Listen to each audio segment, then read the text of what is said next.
Čisto na kratko mi dovolite, da vam danes skušam predstaviti zahtevo za izredno sejo Državnega zbora. Mi smo jo naslovili, skratka, gre za sejo povezano s politiko zaposlovanja v pravnih osebah, odnosno v podjetjih v državni lasti in v zvezi s tem s korupcijskimi pojavi, ki jih zaznavamo. Seveda ne bi bilo prav, da govorimo samo o Roku Praprotniku kot osebi. Gre za tak eklatantni in čist primer, ki je znan tudi javnosti.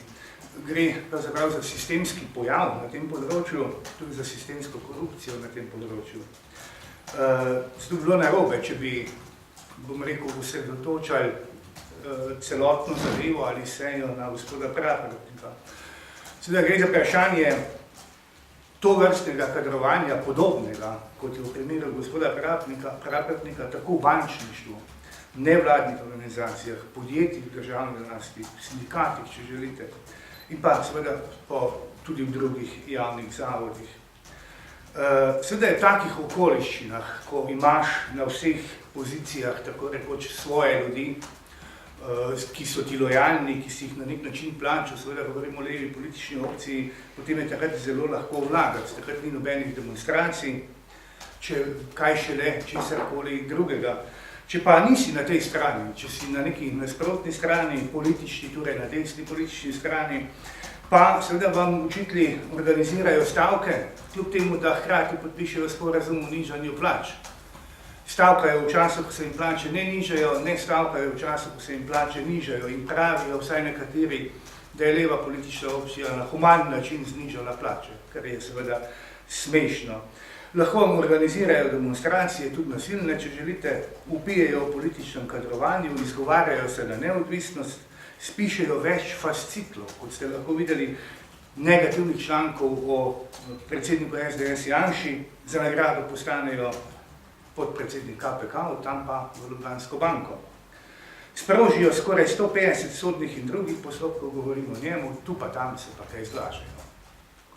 Zakaj sem rekel, da se tu in tam kaj izlažejo? To je tak tipičen zadnji primer, zadnji nastop gospoda Praprotnika, kjer je rekel, da v času mojega ministrovanja je vladala tiha prepoved njegovega komuniciranja s policijo. Glede, čisto na kratko, ne znam lepše povedati, to je po slovensko tipična laž. Dan zatem ga je negiral seveda gospod Veniger, ki je povedal, kolikokrat ga je vabil, kolikokrat gospoda Praprotnika ni bilo in kolikokrat je seveda bil in kako je sodelovanje potekalo v tistem času, ko sem bil sam minister. Torej se je zlagal. Zdaj, skušimo spomniti na naslednjo zadevo. Zdaj, ni samo to sedanje vodstvo KPK tisto, ki bi bilo sporno imenovano. To ste nekako vi, bom rekel, odkrili, raziskovali in prišli do teh ugotovitev. Žal pa leta 2011 niste bili tako uspešni, odnosno nihče ni bil tako uspešen, odnosno ni zaznal nekaterih popolnoma identičnih pojavov. Takrat je šlo za čisto isto zgodbo, za politično nastavljanje ljudi, kot tudi leta 2004, mislim na gospoda Kosa. Leva politična opcija vedno poskrbi za to, da ima na takih ključnih položajih svoje ljudi, to je popolnoma jasno in gospod Štefanec ni nobena izjema. Kako seveda poteka delo Komisije za preprečevanje korupcije, recimo, smo lahko videli. Jaz ne bi ponavljal tistega, kar sem že govoril, bi se ustavil mogoče samo pri gospodu Virantu.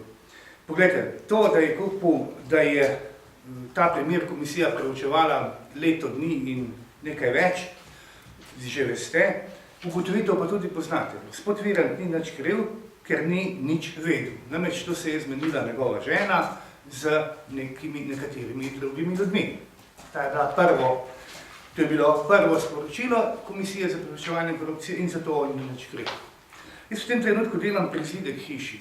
Če bi se moja žena teoretično zmenila za to, da bo zidar naredil ta prizidek zastonj, ona bo pa dala šestico na izpitu njegovemu sinu, me zanima, če bi kdo to meni upravičil, če bi jaz rekel, da tega nisem vedel. To verjetno ne bi bilo zadostno pojasnilo. Zagotovo ne, ker imam tudi jaz koristi od prizidka, ki ga gradimo.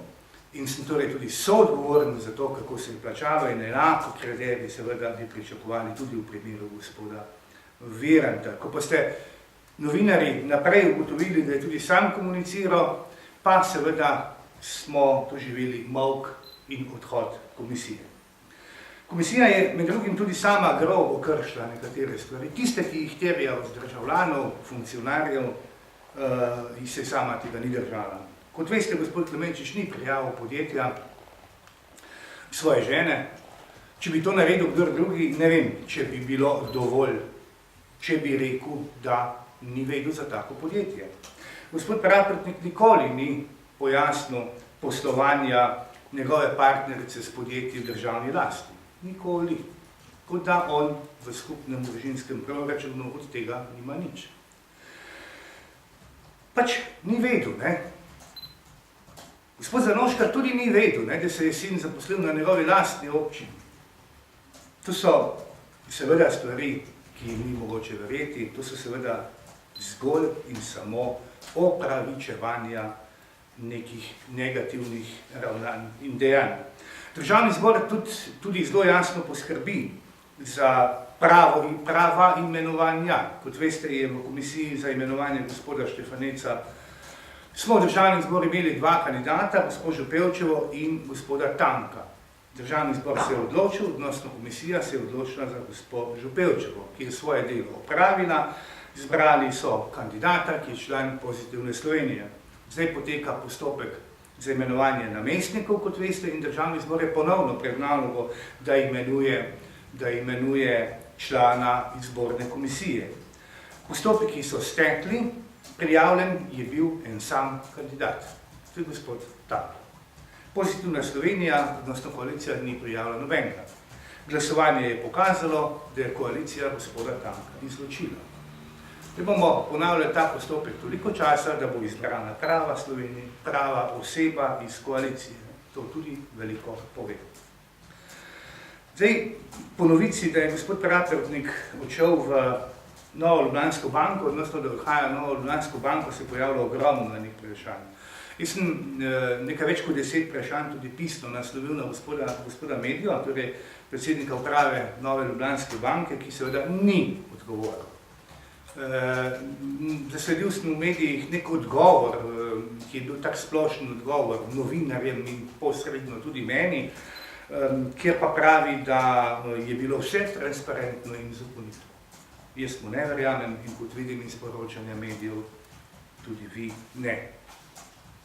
Nekaj dejstev v zvezi z gospodom Praprotnikom, ki so dejstva, še posebej sem pazil, ker ta komisija ima navado, da te toži, vloži kazensko ovadbo, če karkoli poveš proti njim, zato bom navedel zgolj dejstva. Glede, gospod Praprotnik se je zaposlil torej kot namestnik predsednika KPK, ker je bilo čisto politično kadrovanje bivšega predsednika države, gospoda Danila Türka. In to velja seveda tudi za gospoda Klemenčiča. Prvi je na to upozoril gospod Jože Končan, zaposlen tukaj v državnem zboru, ki je bil izbran za namestnika in je takoj odstopil in je rekel, da v tako levo politično usmerjeni komisiji pač ne more sodelovati, ker ta ne bo delala transparentno in objektivno. Popolnoma isto situacijo imate sedaj, ko sta vstopila tako gospod Stare kot gospod Ferme. Popolnoma ista situacija se je ponovila. Popolna pristranskost dela gospoda Praprotnika je znana. V vseh njegovih člankih nekako smo jih skopirali in bivši predsednik vlade, gospod Janša jih je enkrat pokazal tukaj v državnem zboru, za na 2 fascikla jih je. Vsi so seveda skrajno negativni do njega. To kaže tudi na odnos. In je potem jasno, da taka oseba ne more biti objektivna pri upravljanju dela namestnika predsednika KPK, ampak je lahko samo taka, kot je bila do tedaj, to pa je tudi predsednik države želel in seveda dosegel. Ne vas spomnim, da gospod Praprotnik ni izpolnjeval pogojev za zasedbo delovnega mesta. Tam piše, v zakonu piše 10 let na fakultetni izobrazbi. On jih ni imel. On je diplomiral leta 2000, leta 2010 je bil izbran za namestnika predsednika KPK, vmes je bil po vojski. Torej 10 let ni imel. Našla se je neka inšpekcija dela, ki je verjetno prvič v Sloveniji, ki takega nisem še nikoli slišal, nekomu, ki je s srednješolsko izobrazbo delal prek študentske napotnice, novinarska dela, mnogi od vas jih upravljate, tisto delo, ko je imel srednješolsko izobrazbo, štela za fakulteto. Štela za delo, torej delo na mestu z visoko izobrazbo, ki pa je ni imel. Ampak KPK, torej inšpekcija, je pač pokrila odločitev predsednika države. V delu KPK jaz ne bi več govoril, ker se mi zdi, da smo že v prejšnjih sejah veliko govorili, zato zelo na kratko. Glede, gospod Praprotnik je tudi preiskoval NLB in gospoda Medija. KPK je z nekim poročilom, ki ga še skriva, novinarji pa ste dobili to poročilo, tako je bilo vsaj videti v nekaterih medijih. KPK je izjemno lepo pokrila, kot se temu reče. Kot pri gospodu Virantu je pokrila gospoda Medija pri izboru agencije Korn & Ferry, ki je slovenski, torej ki je Novi Ljubljanski banki svetovala pri izboru kadrov za 680.000 evrov. V Sloveniji torej ni agencije, ki bi na kadrovskem področju znala svetovati, treba je bilo iti v ZDA in to menda, koliko beremo v časopisih, brez javnega razpisa. Gospod Medija ni vedel nič, pa je se izločil. Je pa imel komunikacijo s to agencijo prej, preden so podpisali pogodbo. Verjetno so govorili o vremenu v Ameriki in v Ljubljani in ne o njihovem najemu.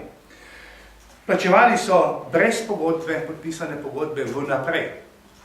To razkriva, potem izdajali so račune s prirejenimi datumi. To razkriva poročilo KPK, ki ga imate novinarji, in to ni kako moje odkritje. Rok Praprotnik, ne boste verjeli, pa se je izločil iz odločanja o krivdi gospoda Medije. Zdaj pa 5 dni pred odločanjem. Ali je takrat že vedel, da bo zaposlen ali ne bo zaposlen v Novi Ljubljanski banki, ne vemo. Vendar nekateri podatki kažejo na to, da je bil vnaprej obveščen o tem razpisu, ali drugače povedano, da je bil razpis prirejen za njegove potrebe.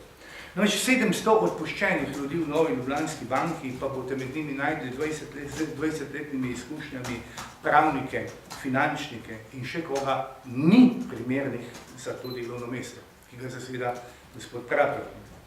Menda se ni nihče prijavil, trdijo v Novi Ljubljanski banki.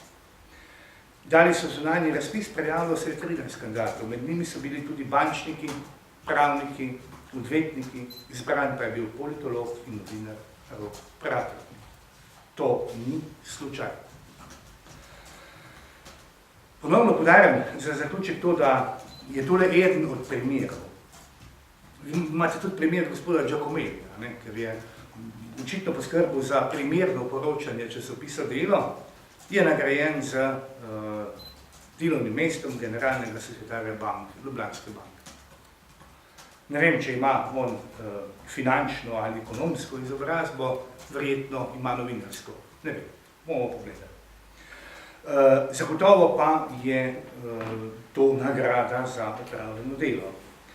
Zdaj, še enkrat ponavljam, jaz bi lahko zdaj vzel in to tudi na seji Državnega zbora bomo naredili, skušali obelodaniti več tovrstnih primerov, tako da ne bi izpadlo, da je gospod Praprotnik kak edini problem, če bi bil problem samo on, potem problema v tej državi ne bi bilo. Ampak problem je v tem, da je to sistem kadrovanja na vse funkcije, kjer ima država tak ali drugačen neposreden ali posreden vpliv.